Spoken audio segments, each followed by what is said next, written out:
Astro సిండికేట్లో మీ personal and business promotions కోసం కింది నెంబర్కు కాంటాక్ట్ చేయండి.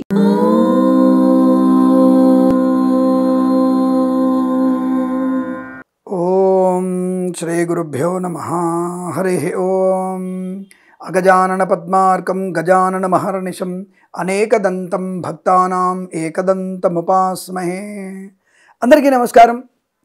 వారం వారం మనము షేర్ మార్కెట్ సమాచారం గురించి చెప్పుకుంటూ ఉన్నాం. గత వారంలో పూర్తి విరుద్ధమైనటువంటి ఫలితాలే కనబడ్డాయి మనకి. దాదాపుగా బుధవారం, గురువారం, శుక్రవారం ఏమాత్రం అనుకూలంగా లేనటువంటిది, అంటే ఒక రకంగా పతనం ఎక్కువ అయిపోయింది మనకి. సో కాబట్టి ఈ వారంలో కొద్దిగా ఎక్కువగా మేము కష్టపడాల్సి వచ్చింది. అంటే చూసుకోవడానికి కానివ్వండి, నక్షత్రాన్ని బట్టి కూడా మేము ఇంకా పరిశోధన చేయాల్సి వచ్చింది. అంటే 1వ తారీఖు ఆగస్టు 1వ తేదీ స్వాతి నక్షత్రం ఉండడం, దానివల్ల ఎటువంటి ప్రయోజనాలు ఉన్నాయని, అంటే దాదాపుగా అన్ని రకాల, అంటే హస్త, చిత్త, స్వాతి, పుబ్బా నక్షత్రం నుంచి మొదలు పెడితే మేము ప్రతిరోజు నక్షత్రానితో మేము ముడిపెట్టుకుని వాళ్ళ కొంత ఎక్కువగా శ్రమ పడాల్సి వచ్చింది. అలా చూసినప్పుడు ఈ వారంలో మరి అభివృద్ధి ఉందా, నష్టం ఉందా అంటే మంగళవారం నష్టాన్ని చూపిస్తోంది, శుక్రవారం మధ్యాహ్నం వరకు నష్టాన్ని చూపిస్తూ తదుపరి కొద్ది లాభాలు చూపిస్తుంది. కాబట్టి మీరు కొద్దిగా ఆ విషయంలో జాగ్రత్తగా ఉండేటువంటి ప్రయత్నాన్ని చేయాల్సిందే. మంగళవారం, శుక్రవారం 2 రోజులు. ఈ సెన్సెక్స్ ఎంతలో ఉండే అవకాశం ఉంది, అంటే ఏ రేంజ్ వరకు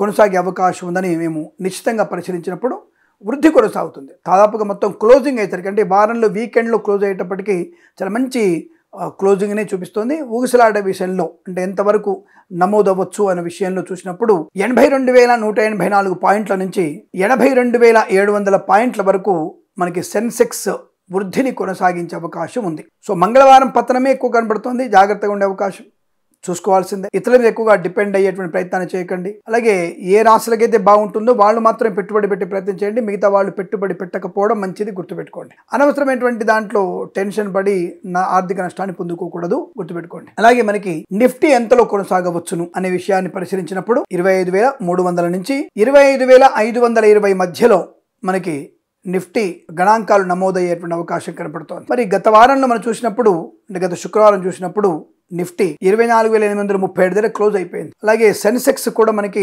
81,463లో క్లోజ్ అయింది. దాన్ని ఆధారంగా చేసుకుంటూ గత మార్చి మాసంలో ఉన్నటువంటి గ్రహస్థితిని, ఇప్పుడున్నటువంటి గ్రహస్థితి రెండింటికి కంపేర్ చేసుకుంటూ ఇప్పుడు చెప్పినటువంటి ఫలితాలు మేము, అంటే గత మార్చిలో 2025 మార్చిలో ఉన్నటువంటి గ్రహస్థితికి ఈ 25లో ఉన్నటువంటి జూలై ఎండ్ నుంచి ఆగస్టు 1 ఉన్నటువంటి గ్రహస్థితిని మేము కంపేర్ చేసుకున్నాం. అంటే కొన్ని కంపేర్ చేయడం వల్ల ఇప్పుడున్నటువంటి ఫలితాలు మీకు వెలువడే అవకాశం, అంటే నేను చెప్పినటువంటి దాంట్లోనే మీకు తప్పకుండా ఈ యొక్క నిఫ్టీ 25,000 నుంచి ప్రారంభమై 25,520 మధ్యలోనే మీకు ఊగిసలాడే అవకాశం కనబడుతుంది. అంటే 25,300 నుంచి 25,520 మధ్యలో ఈ నిఫ్టీ కొనసాగే అవకాశం కనబడుతుంది.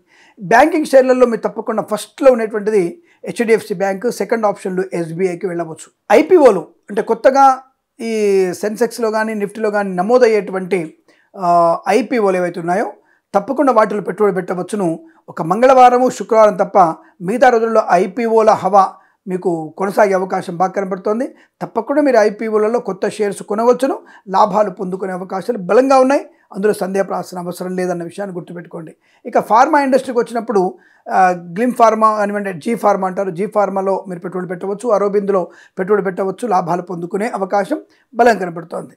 అలాగే ఇక మహేంద్ర టెక్ కన్నా మహేంద్ర ఆటోలో లాభాలు పొందుకునే అవకాశం, మహేంద్ర టెక్నాలజీలో మీకు నష్టాలు పొందుకునే అవకాశం ఉంది, మహేంద్ర ఆటోలో మీరు లాభాలు పొందుకునే అవకాశాలు బలంగా ఉంటుంది. అందులో పెట్టుబడి పెట్టవచ్చు. రిలయన్స్లోనూ పెట్టుబడి పెట్టవచ్చు, అదానిలో కూడా మీరు పెట్టుబడి పెట్టి, అంటే విద్యుత్ ఉత్పాదక సంబంధమైనటువంటి వాటిల్లో చిప్ తయారీ వ్యవస్థలో రిలయన్స్ మరియు అదాని 2 కంపెనీలు పోటాపోటీగా ముందుకు వచ్చే అవకాశం ఉంది కనుక రెండిట్లో మీరు పెట్టుబడి పెట్టవచ్చును. తప్పకుండా మీకు లాభాలు స్వీకరించగలిగే అవకాశాలు కూడా బలంగా ఉన్నాయి. వృశ్చికము, ధనుస్సు, మీన రాశుల వారికి అద్భుతమైనటువంటి ఆర్థిక ప్రయోజనాలు.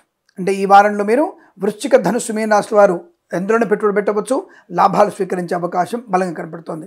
అలాగే సింహ, కన్యా రాశుల వారు, ముఖ్యంగా సింహరాశి వారు మొదటి 2 రోజులు నష్టాన్ని పొందుకొని తదుపరి 3 రోజులు లాభం ఉంది. కన్యా రాశి వారికి మొదటి 3 రోజులు నష్టాన్ని కలిగించి తదుపరి 2 రోజులు లాభాన్ని కలిగించే అవకాశం ఉంది. కాబట్టి మీరు జాగ్రత్తగా ఉండేటువంటి ప్రయత్నాన్ని చేయడం. అలాగే మేషరాశి వారికి ఏమాత్రం అనుకూలంగా లేదు. కాబట్టి పెట్టుబడి ఈ వారంలో షేర్ మార్కెట్లోకి వెళ్ళకూడని రాశి మేషరాశిని ఖచ్చితంగా చెప్పబడుతోంది. అలాగే కర్కాటక రాశి వారు కూడా ఈ షేర్ మార్కెట్లోకి ఈసారి పెట్టుబడులు పెట్టకూడదు, నష్టాలు పొందుకుంటారు. తస్మాత్ జాగ్రత్త. సమమైనటువంటి రాశులు, అంటే సమస్థానమైనటువంటి రాశుల గురించి చెప్పుకున్నప్పుడు మిగతా రాశులవన్నీ కూడా, అంటే ఒక రకంగా వృషభం, మిథునం, అలాగే తుల, ఈ మకర కుంభరాశుల వారు సమానమైనటువంటి స్థాయి కనబడుతుంది. కాబట్టి వెనక ముందు ఆలోచించి పెద్దవాళ్ళ సలహాలు తీసుకొని మీరు పెట్టుబడి పెడితే లాభాలు పొందుకునే అవకాశం ఉంటుంది.